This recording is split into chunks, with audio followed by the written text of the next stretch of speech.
guys, welcome back to my channel. It's your girl Tolu J. Okay, you guys, so today's topic, I was a little bit nervous to talk about this. It's really important to me that I'm able to clearly articulate my opinions and my thoughts on this. But yeah, so as you can see by the title, today's topic is going to be about celibacy. Well, celibacy slash abstinence, not really a slash, but I only said slash because a lot of people believe abstinence is celibacy, but abstinence is abstinence. So let me give you guys the real definition. I actually learned this on TikTok like a year ago, and I've just been like trying to tell as many people as possible because we really have to be careful what we're saying without really realizing this is what we're really saying. But yeah, so celibacy is abstaining from marriage. So you're saying like, I don't want to get married, I don't want to be in a relationship, I want to be alone, I want to live single, I want to die single, like that's my life. Abstinence is I'm not having sex right now, whether it's I'm waiting till marriage, or some people are abstinent just for like a certain time period. But yeah, so that is the definition. Celibacy is no marriage, abstinence is no sex. Okay, you guys, so now that I've clarified that, the topic on today's video is about abstinence. And this topic makes me nervous because I know what I'm going to say is kind of like against the status quo. Like, not a lot of people in my generation believe what I'm going to talk about, believe my reasonings, necessarily believe my point of view in things. And it's okay. Like, I respect opposing opinions. I've said that multiple times on my channel. I respect you even if you don't necessarily agree with what I'm saying. If you don't believe in it, like, that's totally cool. But I just wanted to share my point of view on it. Where do I really begin? Right? I don't know if it's just me, but I feel like there's been this era lately where everyone I'm talking to, or just like people that I'm meeting, are really like getting on the God wave. And a lot of people are just like, you know, like, because I'll ask people, you know, like, where have you been? I haven't been seeing you that much. I haven't seen you posting on social media. And a lot of people are just like, you know, I've just been working on my relationship with God. Like, I'm trying to get closer to him. And every time I hear that, I just get so happy because I love that for us. Like, I love that for us so much. And I was literally talking to a friend of mine the other day because he was actually telling me about a good friend of his that was like getting really close to Christ. And I was like, yes, like, I love it so much. And that's kind of how we started talking about this topic.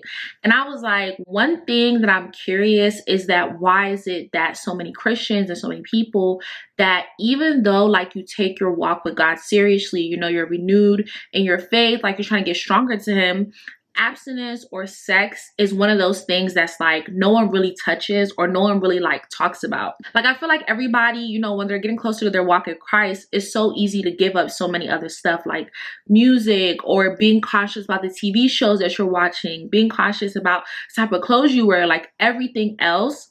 But I feel like sex is like that thing that's like, it's almost like as a generation, we have decided like commonly like, yeah, it's too hard, so we're not like, we're just gonna do it, you know, like it is what it is, it's part of life. Like, on some kind of like on some like God wasn't really being that realistic when he told us to not have sex, because like we're living in 2023, like it's too hard, you know, when you're with someone, you're feeling them, y'all have been talking for a while. Even if you haven't been talking for a while, you're attracted to them. That's just something that's like a natural instinct. It's just something that you kind of want to do. But yes, I was talking to him like, why is it that like people are so quick to change everything else, but like changing their sex life or changing how they view sex is something that nobody really considers? And that's kind of what made me kind of decide to talk about this topic, other than the fact that this is something that honestly has been part of my core values for years. I made this decision when I was very young, very much stemming from my mom. My mom was always in a woman of God, like since growing up. My mom was like, no sex, no boys, you don't need to worry about that. So pretty young, I had decided like I was waiting until marriage. And you know, like our generation was pretty fast. Like, people started being sexually active in like elementary school, middle school. So I remember like 8th grade year, you know, it would be a topic that we would talk about in school or whatever. And I would always be like, yeah, like I'm waiting till marriage, I'm waiting for my husband. And to be honest, at the time, like I was just saying it, one, for clout, because I wanted to be different, you know, I thought it was cool. 2, because my mom had just like told us like, no men, don't give your body up, all these things. And 3, it's like I also grew up in the church, so no sex was always preached. But I definitely would say like I didn't really believe in it or understand the reasonings until like high school. But yeah, like early middle school, I was just like, yeah, like I'm not doing that right now, you know, I'm waiting till marriage. And I didn't even find it difficult for real because I didn't even have any type of boyfriend or anything until high school. And after I had my first boyfriend, like that was still in my head. Like I wasn't serious about it yet, but I was just like, no, like, you know, like we can talk, we can hang out, but like we can't do that. You know, I was being like the sweet, innocent, you know, like, no, I don't do that. No, don't touch me, you know, that type of thing. I really feel like I discovered my real top 3 reasonings for deciding to be abstinent and wait till marriage in high school. And I'm going to be honest with you guys, I would say God was a big one for me, you know, in high school. But at that time, I wouldn't say that it was my number 1 reason. So for real, my number 1 reason was fear. I am someone that I love really hard, and it's not easy for me to like somebody. When I like someone, I really like that person. And I'm like really attached and like not like crazy obsessive, but just like, I love you. Like I want to be around you all the time. Like I want to live in your skin. Yeah. And because pretty early on, like I realized this about myself, I just knew that like any heartbreak that I was going to experience, any failed relationships, any disappointment that I was going to experience, it was going to be excruciatingly painful if we didn't work out and I had like decided to open up myself to you in that way and be intimate. So fear was a really big factor to me.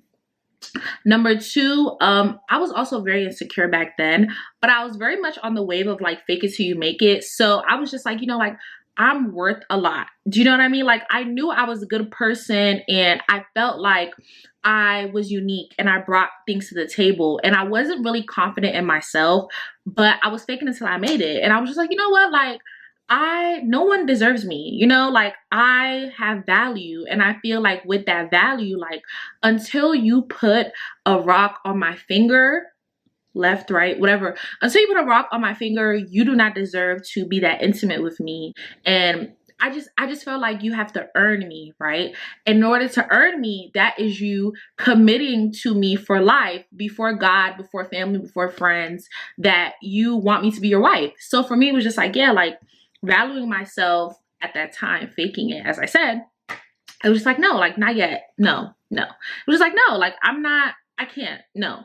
And then God was like 100% my 3rd reason, because it was preaching the church.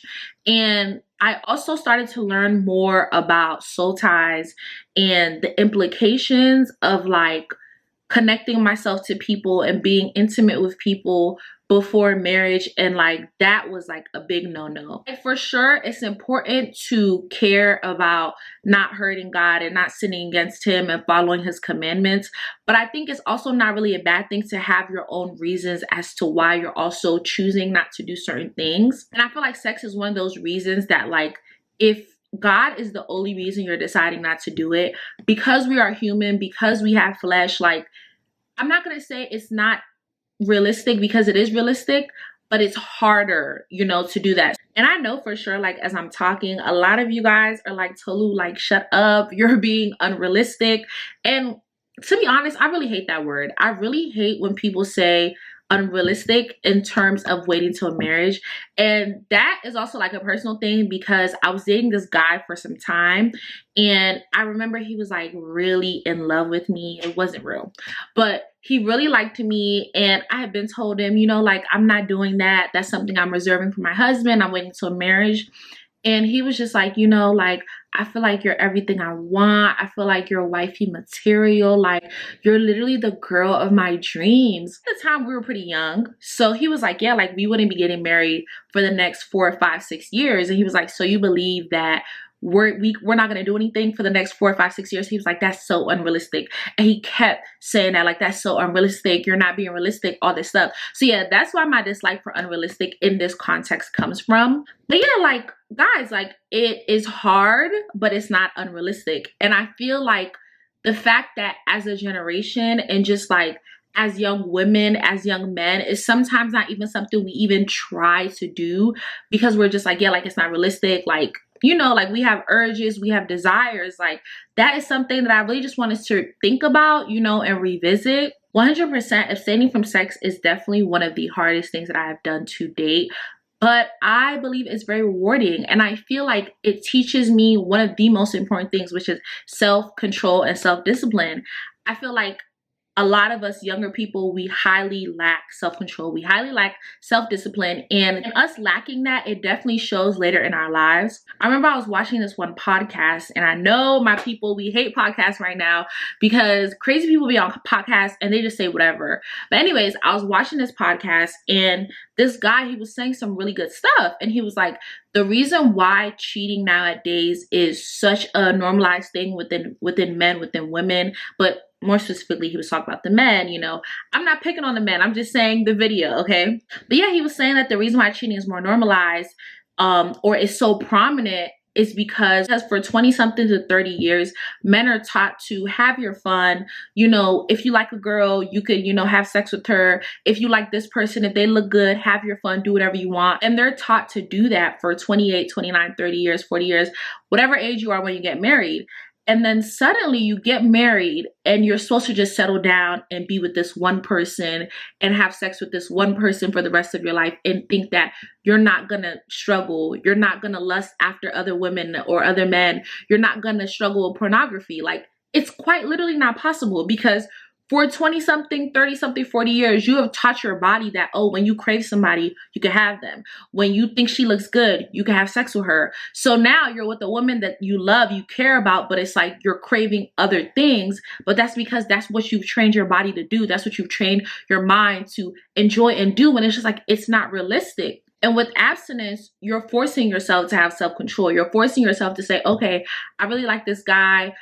He's doing everything I want him to do. He has the money, like he looks good. It's giving like we really could be serious, but you're just like, no, like that's a part of myself that I'm not going to give away for this time being. And I would definitely say, like, from my personal experience, one of the benefits that I've personally seen with abstinence is that I feel like every guy that I've dated on a serious level, whether it was like a situationship or whether it was like I was actually in a relationship with them, although not every person that was like, they weren't really excited to hear that like I was choosing abstinence and I was choosing like we weren't going to be able to do that during the relationship. But when things were ending or when things were going south, or when we were kind of getting to the point where we're realizing like, okay, like maybe this isn't going to work out, it was always vocalized to me like, low key, they actually appreciated the fact that we didn't cross that boundary and we didn't go there, because it allowed them to like me for me. It allowed them to connect with me. It allowed them to, you know, for us to have a certain level of intimacy other than the physical aspect of things. And I don't know. I really just feel like it forces you to just really get to know the person that you're dealing with. Because when you guys are bored and there's nothing to do, sex is not the first thing you can turn to. Sex is not the thing that you can use to like keep it fun. You know, you have to talk. You have to spend time with each other. You have to really get to know the person that you're dealing with. And I honestly feel like abstinence allows you to think with a clear mind. Like, it's so much easier to spot BS from a person when you guys haven't crossed that boundary, you know, like, even though like you haven't had sex with a person, if you like them, if you love them, like you're still gonna be a little bit blind. Like, that's just kind of inevitable. But I just feel like it makes it easier. You know, you're able to respect yourself on another level when things start to go south, because you haven't connected yourself to that person. You haven't created a soul tie with that person. And I'm not gonna lie to you guys, I believe in soul ties 100%. And I feel like a lot of people nowadays, like especially like young people, we don't really believe in soul ties because we have sex with people and stuff and we're perfectly fine afterwards. We're fine afterwards. But I believe when you cross that boundary, you are exchanging things with the person. You are literally like going into covenant without the covenant with the person. And I feel like when you do that, there's like an exchange of things. As I said, like y'all can exchange personality traits. And like that sounds crazy, but it's so real. Because like, let's say like you're dating a guy that has anger problems, you know, or doing the do. And, you know, suddenly, let's even say y'all didn't even break up yet. And you're still together, but you, like I said, you've had sex, and suddenly you just find yourself being irritated at every little thing, getting angry all the time. And this isn't even something that you were like used to do, but it's like suddenly like you just getting irritated, you get angry quick. That's because you've intertwined yourself with the madman. You've intertwined yourself with someone that literally has anger problems. So you're literally taking on certain things from them that you didn't originally have.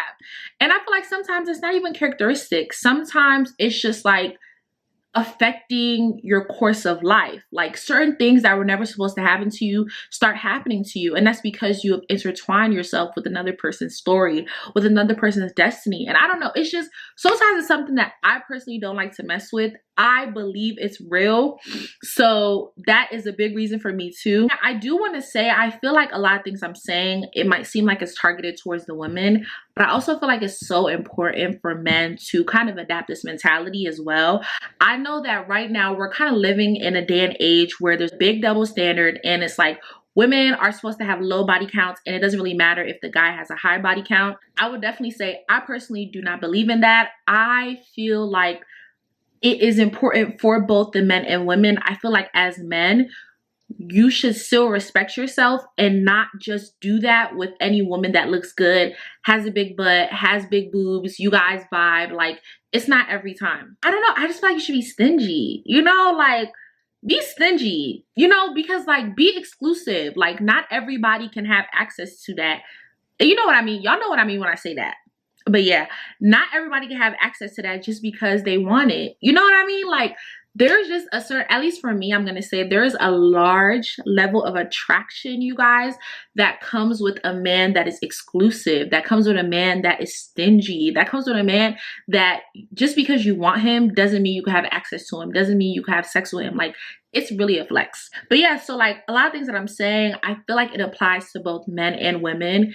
And I'm really just trying to give you guys food for thought. As I said in the beginning, if you don't agree with me, if you think what I'm saying is BS, you think I'm just talking, that's completely fine. I respect the way that you're choosing to live your life, the way you're choosing to do things. Like, I don't diss anyone, but I just decided to talk about this to hopefully give you guys some food for thought. I don't know, because maybe me sharing some of these things can give you a different perspective, can make you think a little bit more about these things. And who knows, decide that at some point in your journey, that's something that you want to try. Now, I'm gonna be honest, as I said, it's not easy. I have been in relationships where I was really into the dude and I was contemplating it. You know, I was just like, you know what? Like, I really like him. We're really serious. This is my boyfriend at the time, of course. You know, like, I feel like this is the man for me. I feel like we're gonna get married. So maybe we should, but I am beyond grateful that I did not cross that. I'm beyond grateful that now more than ever, I feel like I'm really strong in my abstinence. I'm really strong in my walk. And I'm grateful because, as I said, you guys, I be in love when I'm in love. So I can only imagine how much pain, heartbreak I would have been in. And also, it takes me a long time to get over somebody without the sex. So that time will probably be doubled with the sex. So y'all might not probably know why it's just a no-no for me. And one thing I feel like a lot of people say is like, oh, like Tolu, it's easy for you, because this is something that I've kind of decided, like I said, really young. It's been a while that I've kind of been on this path. It's not easy. I understand that I talk about it like it's easy, but it's not easy, because when you really love someone, as I said, when you're connected to them emotionally, you want to do the do. But I don't really just think about doing the do. I think about the aftermath. I think about the implications spiritually, physically, mentally. Like, it's just too much. So yeah, you guys, I really just wanted to talk about this because I just feel like not enough people are talking about this topic in our generation. I honestly have a lot more that I could say about this topic, but I'm gonna leave it here because, as I said, this combo is more of a food for thought thing to get y'all thinking. You know, this is not something you've considered. I think it is one of the most beautiful things that you can try to do. And I also feel like this is something that God told us, not even for God per se, but for ourselves. I believe that sexual sin is like the only sin where you're sinning against your own self, you're sinning against your own body. It leaves you so vulnerable and it leaves you so open to things that like you were never supposed to be open to. So yeah, you guys, I will be doing another video on this topic in the future if you guys want me to.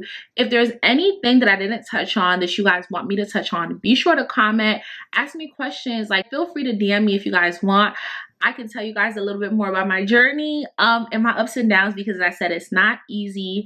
But yeah, all in all, that's going to be a wrap on today's video. Thank you guys so much for tuning into my TED Talk. And don't forget to like, comment, and subscribe. Emphasis on the comment. I really want to know what you guys think. But yeah, you guys, thank you so much. And I can't wait to see you guys in my next video.